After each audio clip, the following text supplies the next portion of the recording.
In a world where anything is possible, in a world where the normal and the paranormal reside, Almost Unbelievable brings to you the stories you want to hear, but fear to hear.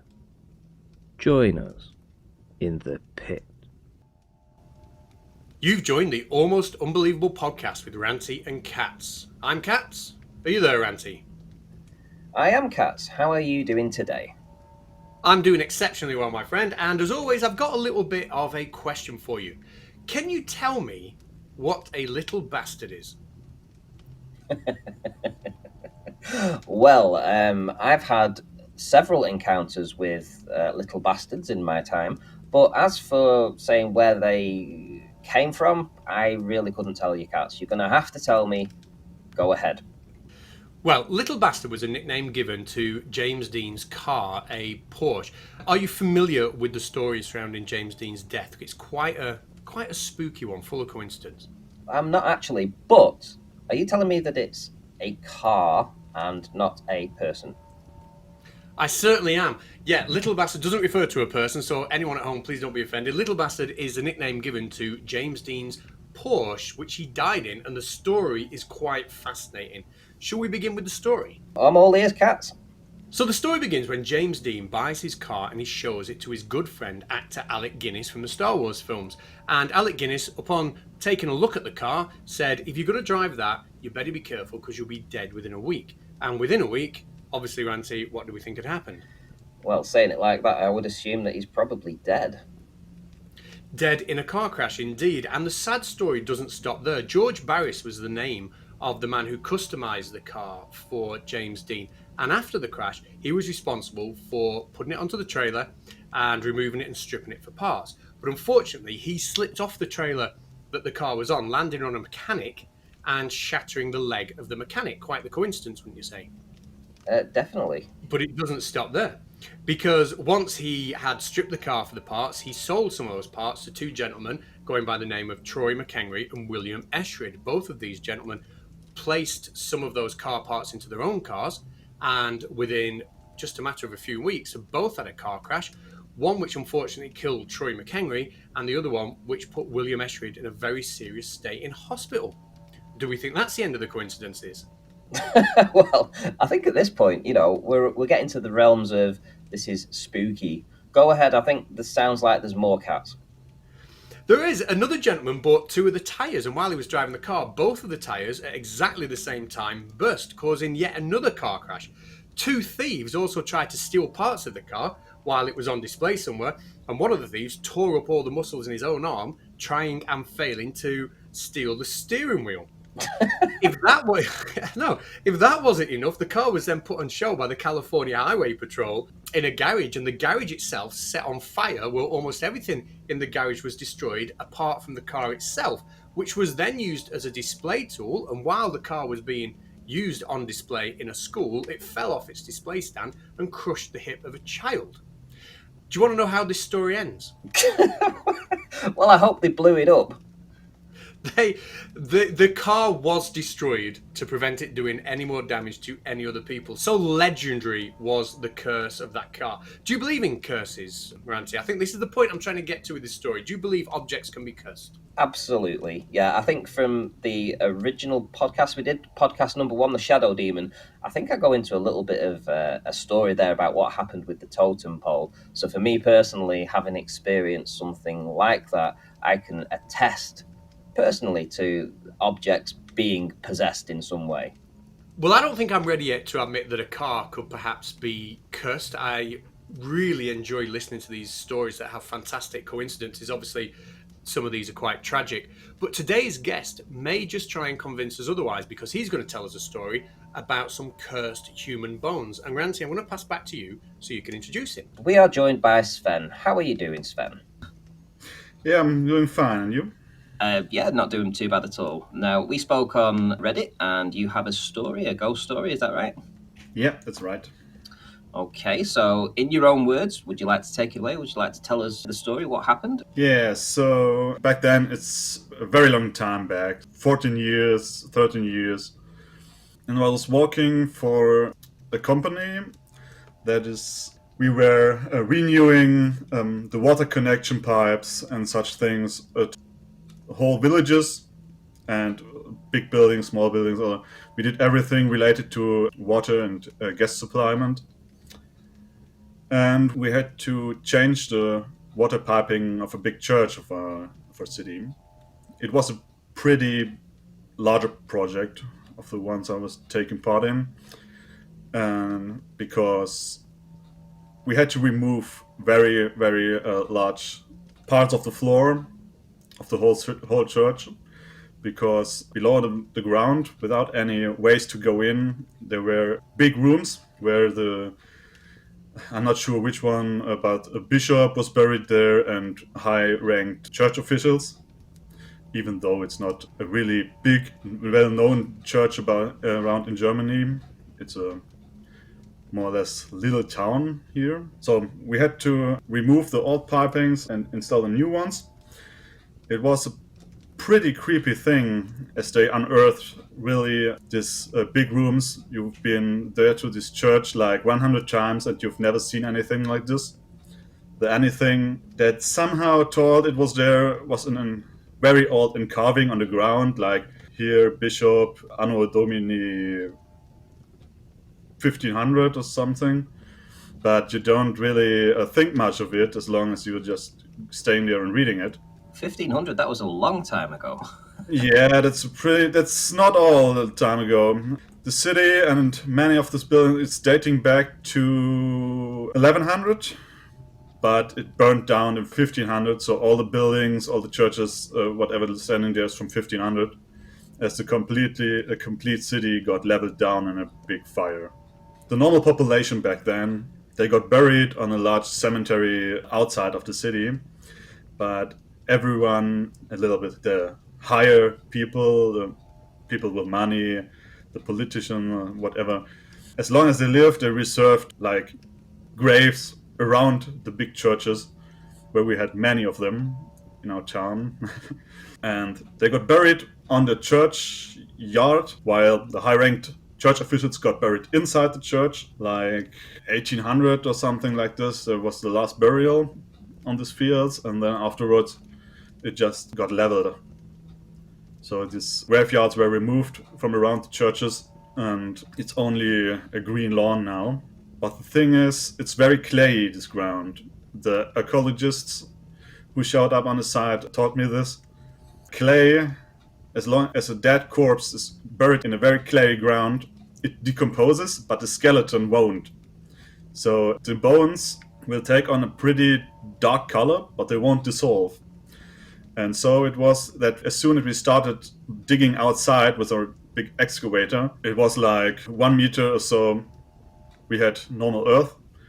And as it went deeper, we started to unearth masses of bones and skeletons and everything around. There was a huge pile of earth next to the hole. And it was a pretty creepy experience where the whole skull rolled down this earth pile, and everyone around there was just standing there like, what is going on here?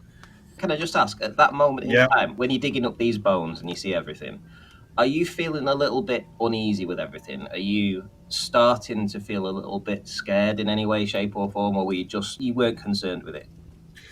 Really scared? I won't tell it scared. It was at first like, yeah, what's going on? It wasn't something special. You didn't expect it to happen. The moment the excavator got to work, you did this every time, and you thought, yeah, what could go wrong? The thing is, these bodies aren't like we now do it 2 meters under, or I don't know, in Britain it's 6 feet. Are you measuring in feet? Yeah, that's fine. Yeah, we go down to 6 feet. Yeah. Yeah, and this time it was almost immediately. So the excavator went. It wasn't only 1 meter deep, and it started to unearth skeleton after skeleton. That was something very unexpected, I would say. The creepy factor wasn't that big on that day because it wasn't a dark moonlit night or something, but it was a summer day around 1 p.m. in blistering heat. So there wasn't any ghostly atmosphere or something like that. It was just friggin' hot. I get you. And yeah, it unearthed the bones, and we were standing there like, yeah, no, what we do? Hopefully nobody sees it. And afterwards, as we stand there, my colleagues, my co-workers told me that there will be a team of archaeologists would be arriving on the site later. So as we had nothing to do, we were the guys laying the pipes, not the one operating the excavator. So I, as a trainee, as the youngest one, had the not that pleasant task to do, to pick the bones from the earth piles and cleaning them a little bit, so the most of the mud would go off. And afterwards, because we didn't know what to do, we had large cardboard sheets where we lined them up, and just I was standing there down in the hole after the excavator was done on that part and went a little bit beyond, and I was just standing there in this like 2 meter deep hole picking up whatever I could get and cleaning it and putting it to the side of the hole. At first it was pretty creepy, and I was not too sure about what to do and if I should touch it or not, but I had this working gloves on, so it was okay. And afterwards we just sorted them on these cardboard sheets, and my co-worker standing just on the side of the hole looking at me, and as I gave them something, here, take this to no, I'm fine. It's funny how they gave you the bad job. Yeah, Being the more experienced ones, they said, no, you're the rookie. You get inside that pit and you touch those bones. We're not touching it. yeah, right. In Germany, we have the saying, I'm not, where you say, Lehrjahre sind keine Herrenjahre. So as long as you are the lowest in the food chain, you have to do all the jobs other ones don't want to do.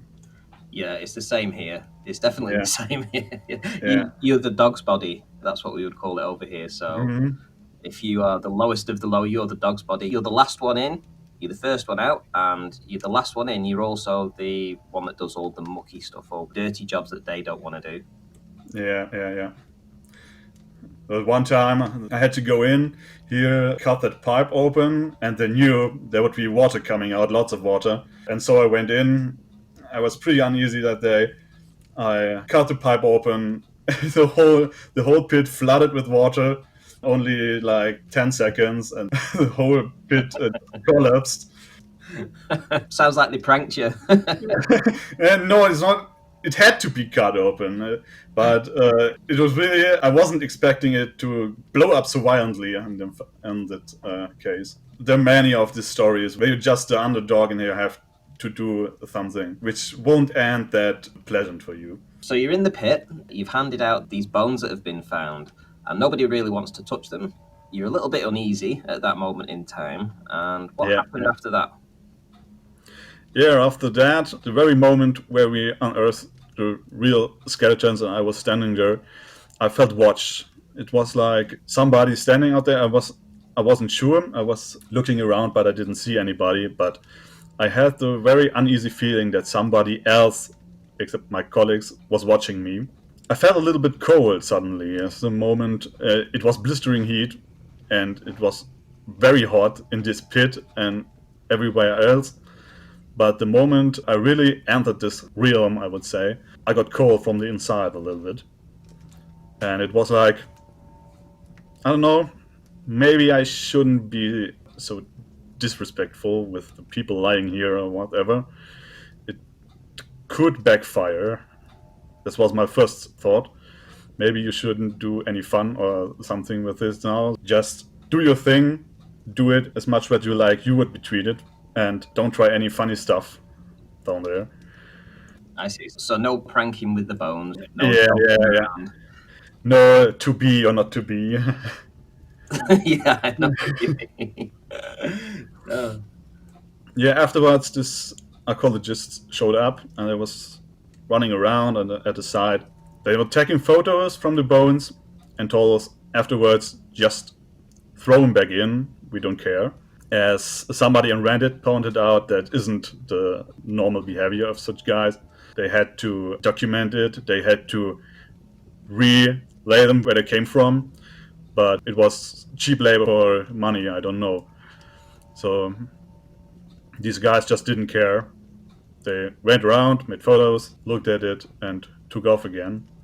And the times I was standing there, I noticed something was off. I wasn't really 100% seeing anything, but on the corner of my eyes, I always noticed two guys standing right next to the pit. But the moment I tried to look at them, wherever they were, there was nothing there.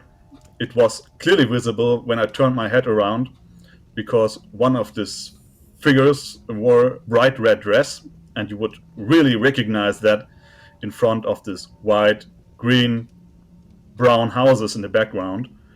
So I always tried to turn my head and figure out what this red thing behind me was.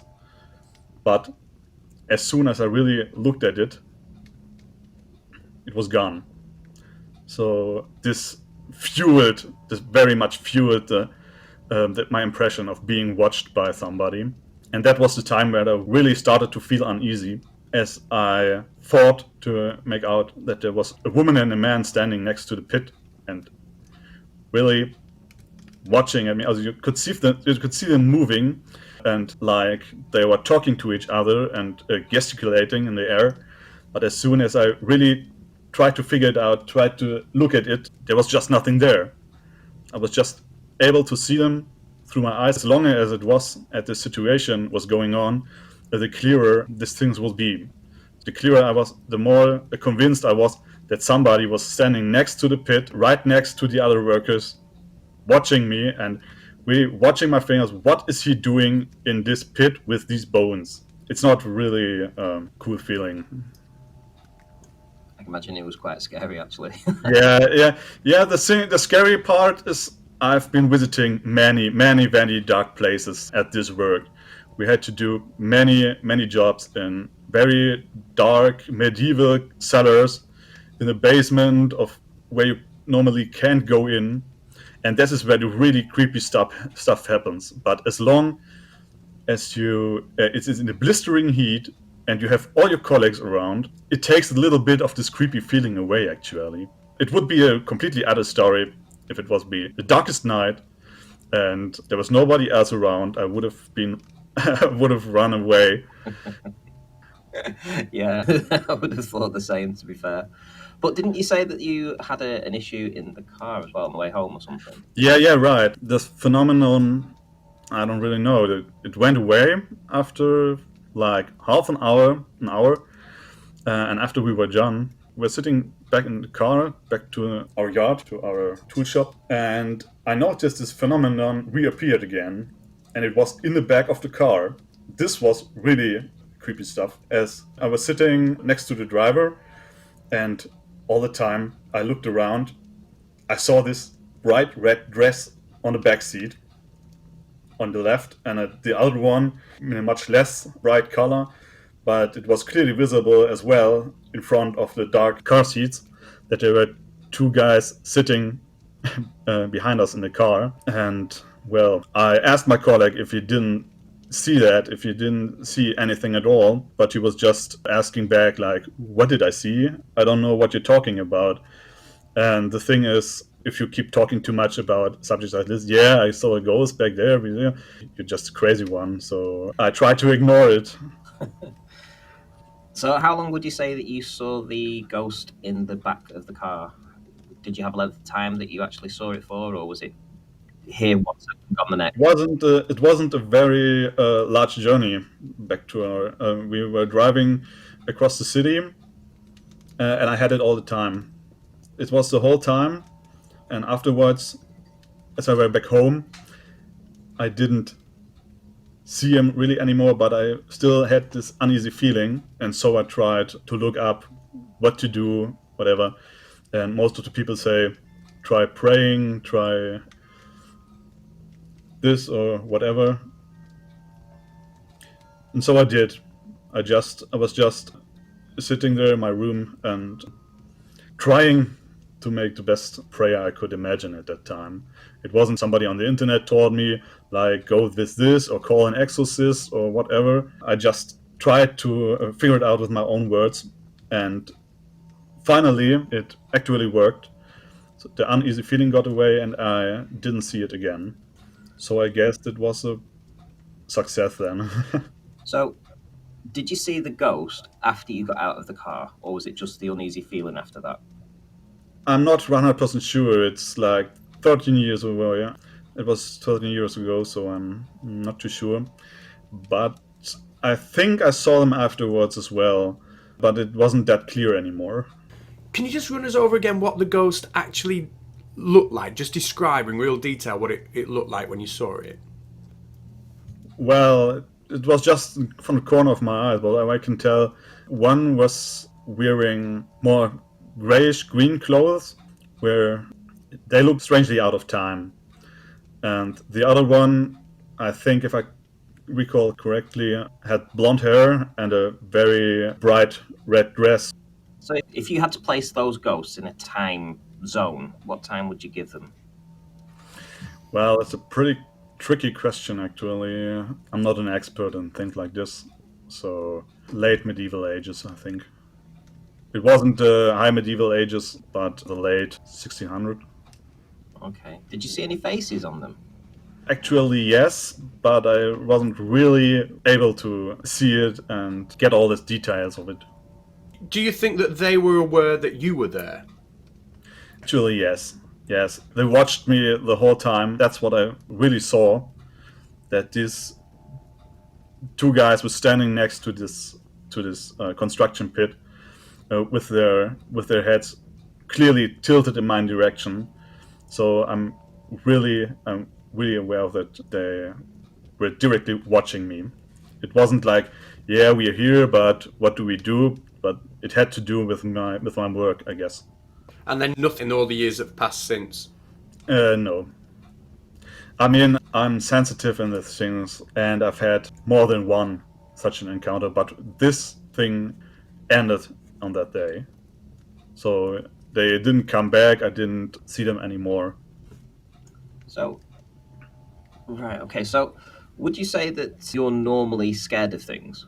Is this something that would have freaked you out normally? It's all part of context, I guess. Normally, of course, I think it would have freaked me out if the setting was different. If there's nobody there and it was dark outside, yeah, you can imagine. I think I've just run away. Screw the water pipes. I'm out of here. I see. So, did any of the other diggers see anything? Any of your work colleagues see anything? And if not, why do you think that was? Is it because that they weren't touching the bones, but you were? That's one possible explanation, yeah. I'm not too sure, but some of them I didn't really talk about it, but the ones I talked about it, they didn't see anything at all. But some of the time I was alone with the workers from the excavator, so they did other things. I don't know what they actually did. Maybe coffee. We had to wait for the excavator to finish before we could really start to work, and I wasn't too familiar with the guys from this excavator company to talk about this more sensitive thematics. And what do your friends think about it now? When you speak about it, do they offer any sort of alternative explanation for what you might have seen, or do they understand and believe everything you've said? What's their reaction? Well, the thing is that the people around me pretty much do believe in such thing as well. So they find, if I'm talking about it, they say it's probably, at least. Nobody can tell what it really was, neither can I, but it seems probable to do so, that it was like this. And I just met people that were from themselves also on this job talking about it, about other things like this. Like I've seen, heard things in these old structures, and they were pretty badly freaked out.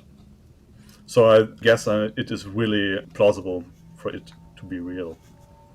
Okay, now I think the last question I want to ask you at least is this obviously happened a very long time ago, and yet Yeah. you've done a lot of work in the past and you've also done a lot of work since then as well. But this stays in your mind, this one event was enough for you to actually go ahead on Reddit and post it there. So what made you do that? I mean, what was the reason that you went ahead and decided to talk about it now? Well, that's a pretty tricky question, actually. It isn't the first time I talked about it on the internet. I posted about it in the German hemisphere of paranormal things, not on Reddit, but on other websites. But it's something you don't really forget. It is something that happens once in this lifetime. You don't have to change water connections from a church every day, neither do you have to dig up the graveyard. So yes, pretty much it stays in the mind for a very long time. And on other internet sites, you can pretty much talk about these subjects. But let's say that at least on the smaller sites, as long as you post about regular things and about things, how you see it and whatever, it can pretty fast go south with these different beliefs. I believe in reincarnation, I believe in this, I believe in that. And then things go haywire.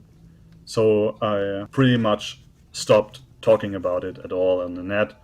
And in private, you don't have so many people who you really can tell things like that without them thinking you're crazy or making things up. Katz, is there anything you want to ask? I'm just trying to think. Really, I think no. We've got quite a big story though. What do you think, Ranty? Yeah, I'm happy with everything that's been told. Sven, I'd like to thank you for coming on and telling us your story there. It was pretty creepy, I have to say, especially the ghost sitting in the back of the car the whole journey home. I think I'd have got out of the car. I wouldn't have I wouldn't have sat in that car the journey. Yeah, it was pretty creepy actually. It's like you turn the head and you see it's there. Okay, you can't really look at it as it goes away then, and then you turn your head as well. Is it gone yet? No, it's still there. It's nothing you want to have every day in your car. Definitely not. Definitely not. Yeah, I just want to say, Sven, thank you so much for your time. I've really, really appreciated that. Me and Ranty are going to have a little bit of a chat now about what we thought about your story. But for now, can I, again, thank you for your time and have a great weekend. Yep, you're welcome. So thank you very much, Sven. And yeah, we'll speak to you soon. Cheers, mate. Yep, cheers. Wonderful. And now we're going to ask Katz, put him in the hot seat and ask him, what did he think of that story? I think it's a fascinating story, and I think when somebody hears a story about ghosts, you've really only got three options to go with. One of them is that the story's made up. The person hasn't seen ghosts, and I don't like to go down that route, and I'll tell you in a second why I don't like to go down that route. The second option is that it happened and the ghosts were real. I also don't feel ready to go down that route yet. The third one is that Sven has seen these ghosts, he has had his experiences, but they're explainable in a non-supernatural way. Let me explain. Science is really moving forward, and the area of psychology is really moving forward in understanding what causes people to have experiences where they see apparitions or feel the presence of ghosts. We're starting to understand how brain chemistry, stress, monotonous stimulation, a change in hormones can all have these effects on the brain to give us these experiences. And quite an exciting bit of new research, a group led by somebody called Olaf Blanke has developed a tool, call it a robot if you like, which can provide a subject with stimulus which makes them genuinely believe that they're in the presence of some sort of supernatural being. So these visions are certainly facilitated by normal brain chemistry. They are 100% possible and plausible in my opinion. One of the evolutionary explanations for why we may feel we're seeing ghosts is something called the agency detection mechanism. Now, most people tend to see ghosts when they're in surroundings that are unfamiliar and eerie and sinister. And one of the theories is that our brain is wired so when we're in a place where we sense danger, if we hear something like a rustling or we see a light out the corner of our eye, our brain makes more of it than there is to make us more alert and to make us more ready to get out of danger. So there is an idea that it is part of an evolutionary protection mechanism. But plenty of famous people in high stressful situations have seen or claim to have seen ghosts. For example, Joshua Slocum, the first person to circumnavigate the world single-handed, claims to have been visited by the pilot of the Pinta, which was one of Christopher Columbus' ships, when he was ill and stressed with food poisoning. And he claims to have extremely vivid memories of the pilot of the Pinta actually sailing the ship for him, something that when he recovered and come back to land, he said was obviously not real, and it was crazy, but the memory to him was very, very, very real. So I totally believe that these apparitions feel real to Sven. I totally believe he's seen these apparitions, but I think it's more to do with brain chemistry than it is with the supernatural. So that's my stance. Ranty, what about yourself? What are your thoughts on this story? Well, I believe that science can recreate what people experience. So they are able to recreate terror, or they are able to recreate seeing something that might not really be there. Do I believe that that's the catch all for all of these things? Absolutely not. No. I do believe that, sure, yeah, there are times that science may be able to explain something. But in this particular case, I don't believe that to be the case, personally. Now, the reason for that is the extended amount of time that Sven saw the apparitions slash ghosts in the back of the car. If it had just been a fleeting moment, if it had just been something that was in the blink of an eye, there 1 minute, gone the next, yes, okay, then maybe that would be the case. But the fact that he was sitting in the front seat as a passenger and was able to see these apparitions in the back of the car for the entire length of the journey back to his drop off point, whilst the driver was driving and whilst he was asking the driver whether he could see these apparitions in the back, tells me that there was absolutely something there. The driver turned around and said that he couldn't see what he was seeing, and Sven, being the young new apprentice on the job, decided to not ask the same question again for fear of having any kind of ridicule thrown his way. And that's very understandable, to be fair. But that didn't stop the apparitions from being there. He still saw the apparitions, even if he wasn't saying it to the driver. As for the bones and touching the bones and things like that, and actually getting down into the pit, well, we're in a pit here, cats, but in his pit, he was actually touching these bones of very ancient, possible church figures. And it's possible that something was guarding them. Maybe their spirit shouldn't have been disturbed, or maybe their bones shouldn't have been disturbed to disturb the spirit. And clearly, Sven has had this story for a very long time because he still talks about it now. So clearly, for Sven, this is a memory that he's remembered for a very long time. And it's a memory that he decided to reach out to us to tell his story about. Now, for somebody like Sven, who in his own words has turned around and said that he isn't really that scared of things or isn't really one for taking flights of fancy or things like this, for him to actually reach out, talk to us about this and document what actually happened to him back at that time tells me that it's still a very, very vivid memory. Now, for me personally, I don't think science can explain away the car. I don't think science can explain away that. And I don't think that this falls into the category of being scientifically proven. That's just my personal opinion, obviously. Katz clearly has a different opinion on this, but we're not going to argue. We're going to leave that up to the audience to decide whether or not they actually felt that the story was in any way, shape, or form believable, unbelievable, almost believable, or almost unbelievable. So, for all of those on Spotify who have downloaded the podcast, you can also find us on YouTube. Just look up Almost Unbelievable and you will find us there. And if you so wish, you could also leave a comment with your own thoughts on the story. Alternatively, if you want to get additional information, including videos or photographs that may go along with the story, and you wish to support the show, we also have a Patreon. Again, you can find us Almost Unbelievable on Patreon. And with that, we will round up this particular show. And Kat, anything you would like to say before we go? Well, actually, yeah, I'd just like to say, if you have enjoyed what you've listened to today, please don't forget to subscribe to us on YouTube, where every now and then you might even catch us live. Take care for now, and we'll see you in the next one.